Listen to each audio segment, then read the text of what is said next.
కళల గురించి మనలో పెద్దలు చెబితే దాని వెనుక కొన్ని రహస్యాలు, విశ్వాసాలు ఉంటాయి. కళలు మన జీవితాన్ని సంకేతాలు. అవి మన పూర్వకాలం నుంచి నమ్ముతాం.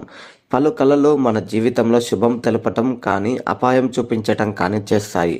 అయితే కొన్ని కళలు వచ్చినప్పుడు వాటికి ఎవరికీ చెప్పకూడదని చెప్తారు. మరి అవి ఏంటో ఈరోజు వీడియోలో చూద్దాం. ఎలాంటి కళలు వస్తే మంచివి? ఈ వీడియోలో మనం వివరంగా చూద్దాం.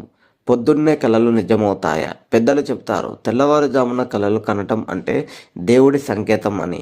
ఇది అంత నమ్మకమైన, కొంతమందికి ఇది జీవితంలో నిజమయ్యే సంఘటనలు కూడా అనిపిస్తుందట. రాత్రి 4 గంటల నుండి 6 గంటల మధ్య కలలు చాలామంది జీవితాన్ని శుభసూచకాలుగా మారుతాయి. కళలు వెనుక ఉన్న ఆధ్యాత్మికత. పురాణాల్లో చెప్పినట్లుగా కళలు మన ఆలోచనలు ప్రతిబింబిస్తాయి. దేవతలు మనకు సంకేతాలు ఇచ్చే ఒక మార్గంగా కూడా కళలు జరుగుతాయట.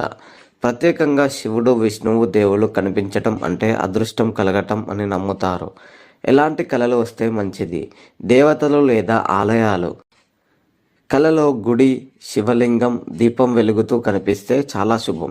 ఇవి మీ జీవితంలో మంచి మార్పులు జరగబోతున్నాయనే సంకేతం.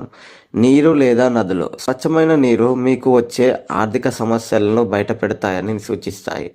గంగా లేదా సరస్సు మీ సానుకూల మార్పులను కలిగిస్తాయి. కలలో బంగారు నాణాలు కనిపిస్తే సంపద మీ వైపు వస్తుంది. ఇది ఆర్థిక స్థితి మెరుగుపడటానికి సంకేతం.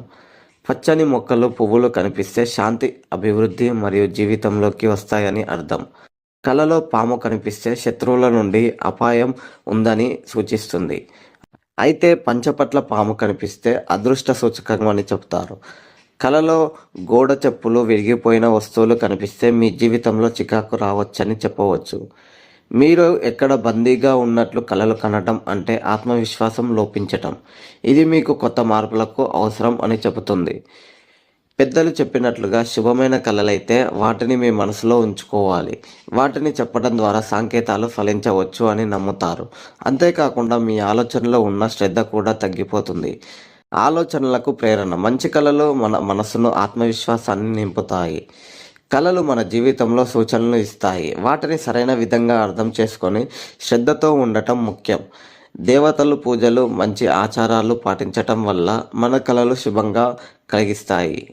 ఈ వీడియో మీకు నచ్చితే లైక్ చేసి షేర్ చేయండి. అలాగే కామెంట్లో మీ అభిప్రాయాన్ని తెలియజేయండి.